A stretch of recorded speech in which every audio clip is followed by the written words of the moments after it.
Hello everyone and welcome back to Euro Fever Garage. With me today is the 2022 Lexus IS350 F Sport.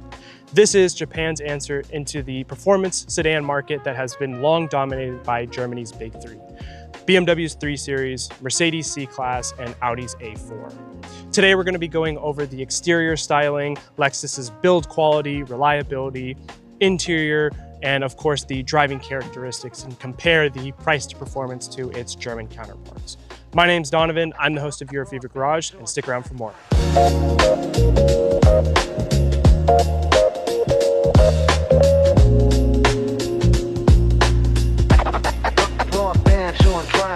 So, kicking off today's review, what better way to start this than under the hood?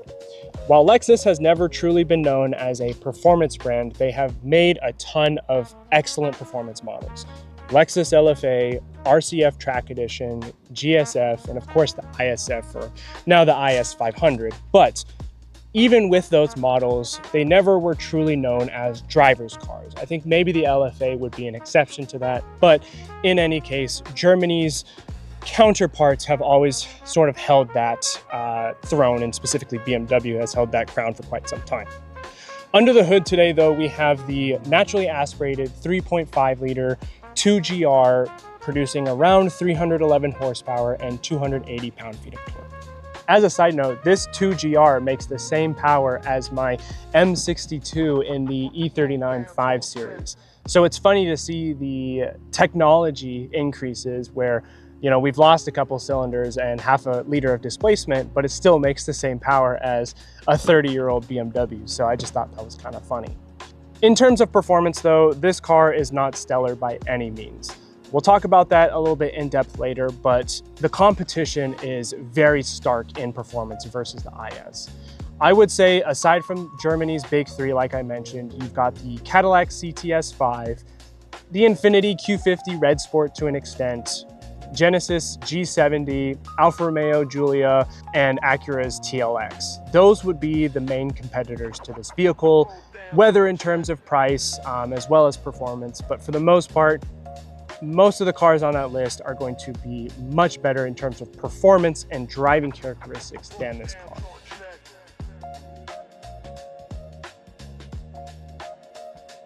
That being said though, Lexus has a keen eye for build quality and reliability.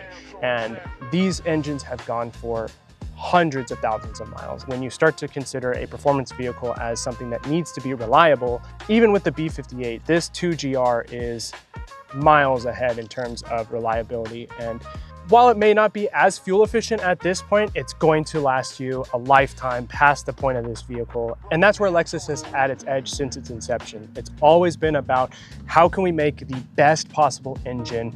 They have a mindset which is called Kaizen, of constant improvement, building off of the bases of previous successful iterations and creating something that will essentially last forever. We've seen Lexus LS400s hit the million-mile mark day in and day out. So with that, while this engine might not be winning any performance awards, let's move into the inside and talk a little bit about Lexus's build quality.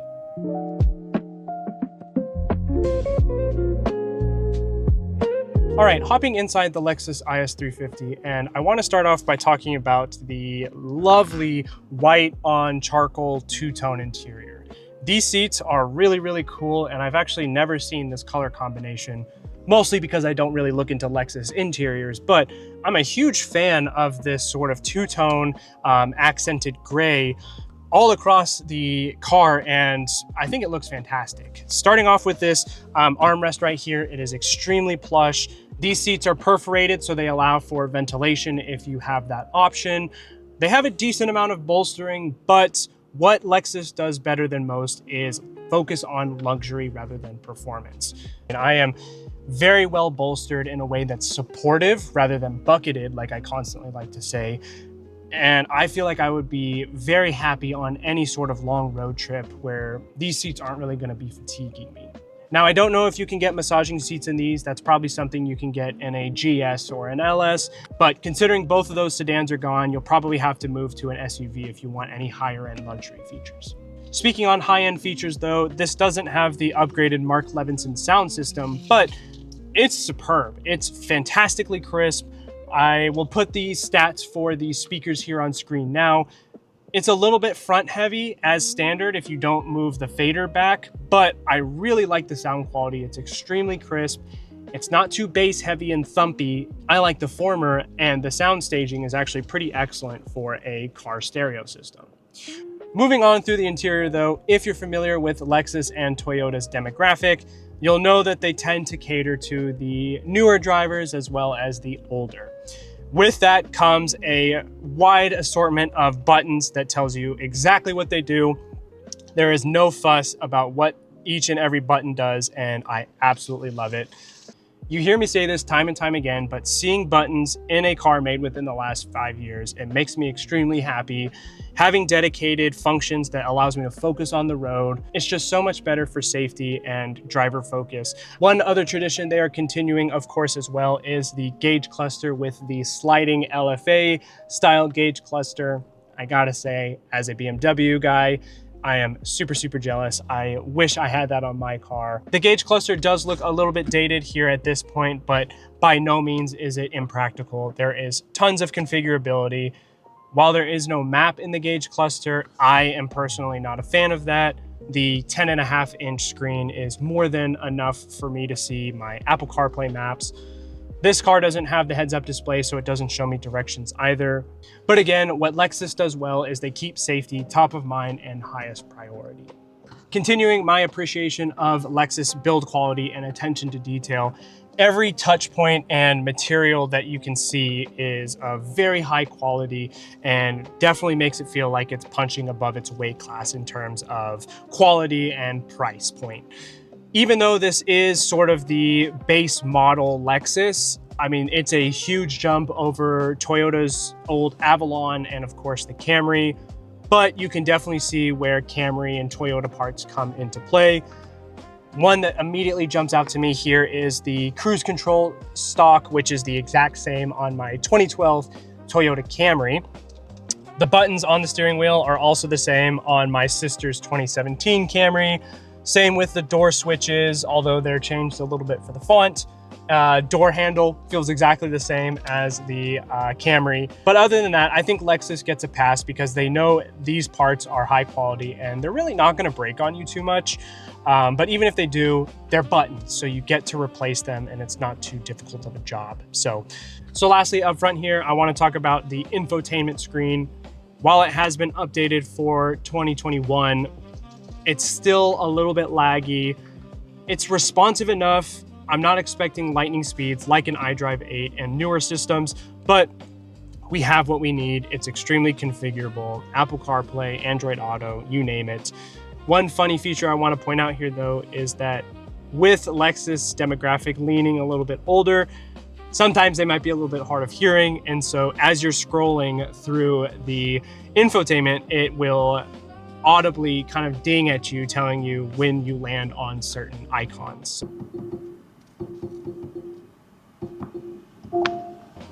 So while that's not actually the last thing I wanted to talk about up front, what is the last thing I wanted to cover is the driver ergonomics. In the Supra video, which you might have just seen, I talked about the visibility and how it was extremely poor, but completely understandable for being a sports car. In this car, being a four-door sedan and more luxury focused than performance, I have excellent visibility, and ergonomics are again more focused on comfortability. But on that note, I am very comfortable. You can see in my seating position now, I'm very, very well supported, and I would be very happy taking this car on a road trip. So with 4 doors comes 4 passengers. So let's see if I can fit behind myself in the back.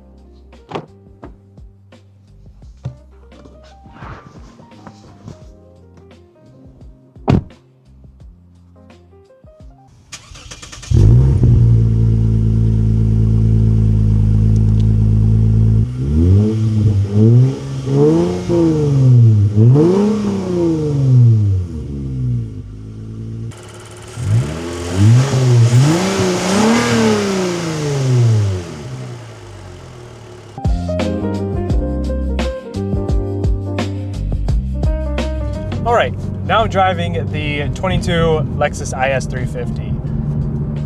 That exhaust is very loud. A remark, Axleback exhaust, I was reading some reviews on it. It does have a little bit of highway drone, so we're gonna hear that here soon. But I'm definitely curious to hear how that V6 sounds in the higher RPMs. That B58 that we tested in the Supra not too long ago was phenomenal. It just loves to sing above 6,000 RPM, and while the 2GR or whatever the engine code is for this 3.5 liter naturally aspirated V6, I've never really heard exhaust clips of it, and there might be a good reason for it that we're about to find out. So starting this off, we're hitting the highway here. I'm curious, you know, on that typical commute, what does this sound like? What does this feel like? Now, again, take this all with a grain of salt. The car is modified, so with BC coilovers, with 20-inch wheels, with this axle back, is it going to be still somewhat of a competent daily driver? So far, my gut tells me yes. These BC coilovers are used on a ton of vehicles. It's set to a little bit more of a firmer ride, which is what you want in a performance vehicle. So it gives it a little bit more lively feeling in those bumps. But let's see what it has to offer. Oh, it's slow. It's slow. That was like foot to the floor. Man.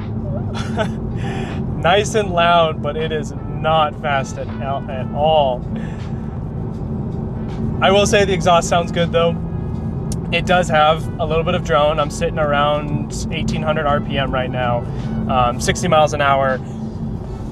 And there's a lot more drone than even in the Supra, which doesn't even have rear seats to insulate you from the sound. And that has a full catback, high flow exhaust, so that just goes and tells you how much more sound insulation, or at least attention to that sound deadening in the Supra versus here. So I don't know, maybe, you know, Lexus had it tuned a certain way and this exhaust sort of just kind of throws that out of the window. You know, with aftermarket parts, that's kind of what ends up happening. You focus on the performance of it and not the acoustics and the NVHs. It's not horrendous. I'm not trying to say it's horrendous, but for a daily driver, I think it is a little bit loud. On that note though, let's talk about some of its competitors. M340, S5, C43, those are probably going to be its most direct German counterparts. It gets beat out on almost every performance statistic there is. It's slower from 0 to 60, it's slower to stop, less torque, less power, less efficient, but where it wins out is reliability. And these two GRs are Lexus bread and butter for V6s, and I think I can see why, because there are examples out there that have exceeded 300,000 miles, if not more. It seems like almost every day or almost every year now we're seeing first year LS 400s with the V8 hitting 1 million miles. And I wouldn't see this as a car that couldn't do that. Continuing on that line of thought with competitors though, maybe more so in line with pricing, you're looking more at your Acura TLXs, Infiniti when they had the Q50 Red Sport, maybe the Alfa Romeo Giulia, and Cadillac's CTS5 or CT5 Blackwing. All those are a little bit more comparable in terms of power, less the Blackwing. I think the Blackwing has around 360 horsepower. But on those other ones, in terms of pricing, they're going to be right where the IS lands in the 350 trim. Of those cars, I think this car wins out miles ahead, simply in terms of just build quality, luxury, and features that come out of the box as standard. Yes, there are some options that you can add to any of those cars, the cooled seats as an example here, but you're getting adaptive cruise as standard, you're getting Lexus full Sentry Guard or whatever they call it, suite of safety technologies. They want you to have a good drive and get home safe. I think that's what Lexus does exceptionally well. It's a car that's not sacrificing anything in terms of a daily driver, whether it be fuel efficiency, reliability, practicality, features, safety. You know, as a car enthusiast, sometimes I'm okay sacrificing or, you know, maybe not having as good of one or the other. Fuel efficiency typically is the one that I give up. But this car is telling me that you can have it all. You can have your cake and eat it too, but maybe not in this trim. Maybe you'd have to go to the 500 to get your performance. The 350 is not great, as I just mentioned, versus, you know, even a G70. A Genesis G70 is going to beat this out day in and day out with the refresh that it just recently had. So if you go 21 and before, the G70 is going to be pre-facelift. Same with this.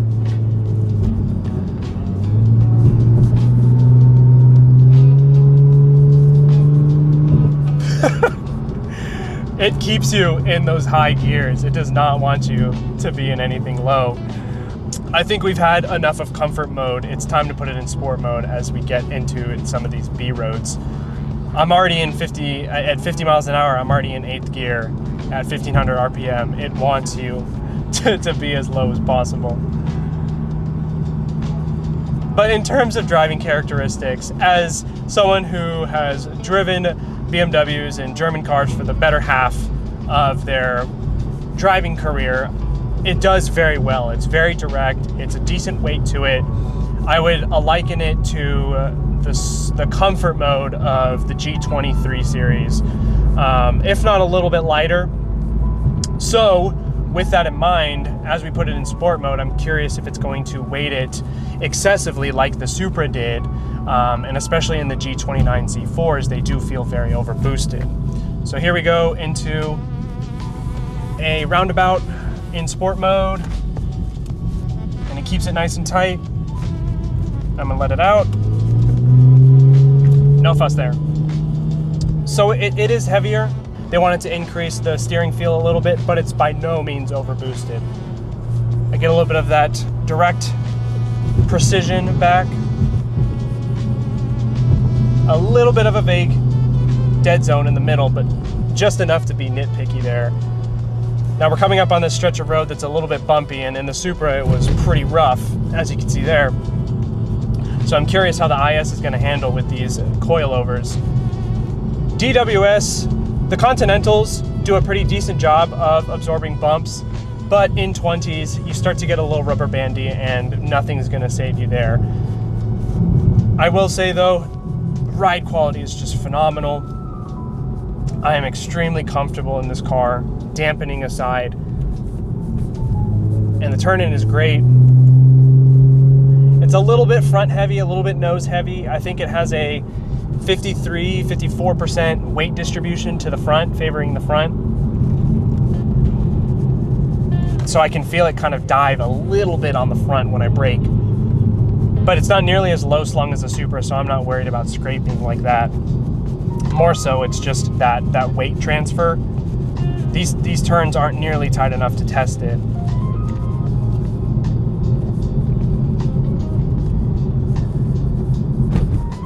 A couple of those bumps. Tight S here. Feels like a German sedan. We're gonna put it back in comfort mode here. I would be curious to see how a full pull in sport mode is, so maybe we'll do that here. Steering feels really, really good, especially with the 245s up front. Unless you're really pushing it, you're not gonna notice that weight distribution. I think just me researching it is placebo here, telling me, oh, it's gonna nosedive.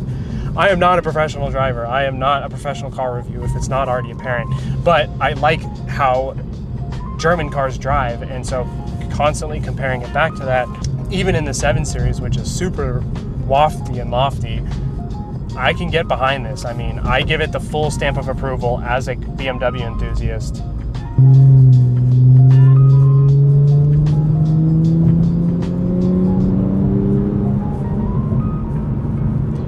I really enjoy this car.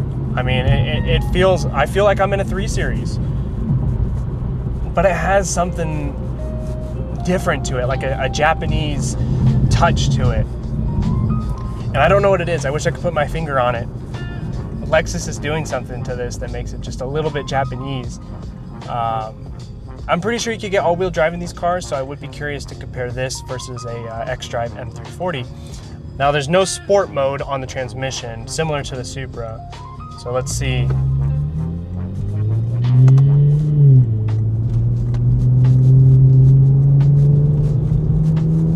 Here we go. 60. Okay, so when you put it in manual mode, it picks up a lot more. You get control of the transmission. You can stay in that power band a little bit longer. It hits 60 in third around 4,500 RPM, if I saw that correctly. So it pulls right there, but it doesn't feel like it's got that mid-range torque like the Supra did. That turbo was just spooling and spooling and spooling. And even versus a 4-cylinder 4 Series, like I'm thinking back on my F32, that's just punchy. It goes bam, bam, bam. That turbo, I mean, just forced induction is just doing a lot of work. And I think that's unfortunately where we're kind of concluding to, is it's like 85% there in terms of performance, but just missing that something. And it's not the turbo. I promise you it's not the turbo. I would love to take this on a track and just compare it to a 3 Series, even just a 330, and just see how they stack up to each other. But I don't want to get ahead of myself, so let's move to final thoughts and we will conclude out this video. So, in conclusion, what do I think of the 22 Lexus IS350? If it wasn't for Germany, I probably would be in a Lexus. I loved my Toyota Camry. They're the closest thing to bulletproof. They're fun, they're efficient, they're reliable, and they look pretty damn good too. I mean, I have been a huge fan of the headlight design and the open grille. I didn't care what Jeremy Clarkson said about calling it a vacuum cleaner. This design has aged exceptionally well, especially compared to Acura's rebrand back in the early 2010s. And BMW at the time, I think the F chassis looked really, really good, but this has aged, I think, a little bit more beautifully. And now on its third revision going into 2026, the 21 to 25 model year IS anything is going to be a phenomenal package for the money. If you compare these to an M340, an S5, C43, those are going to outperform this day in, day out. But they're going to cost you tens of thousands of dollars more in the long run. They're pretty on par in terms of efficiency, so I'd call that a moot point there. But if you don't care about driving balls to the wall every day, you don't need your pops and bangs, and you just want something that's subtle, sophisticated, quiet, and a little bit luxurious, I cannot think of a better car than a Lexus. And I think it's with that, we have to remember in the context of the sedan segment, it's slowly dying, it's whittling away. You know, I mentioned Lexus took out the LS. Manufacturers are few and far between creating sedans in today's market, and for good reason. People just continually buy crossovers and SUVs, and it's a sad sight to see. I think Germany's big three will stick around for the long run, but I don't see the IS sticking around for much longer. And it's really sad. Again, I've said this in so many of my previous reviews. It seems like everything before is better than it is now. And I hate to play the nostalgia factor, but I love cars. I hope you do too. And so with that, that's the end of this review. If you own a Lexus IS or you're looking to buy one, let us know down in the comments below. Do you like it? Do you have any buyer's remorse? Did you have a German car in the past and you just wanted something more reliable? I'd be curious to know. In any case, my name's Donovan. I'm the host of Your Favorite Garage. If you like this kind of content and you want to watch some of our other reviews, check out the playlist up here. Otherwise, to stay up to date on when we post any new videos, you can press subscribe down here. Thank you so much for watching. Until next time, see you guys later.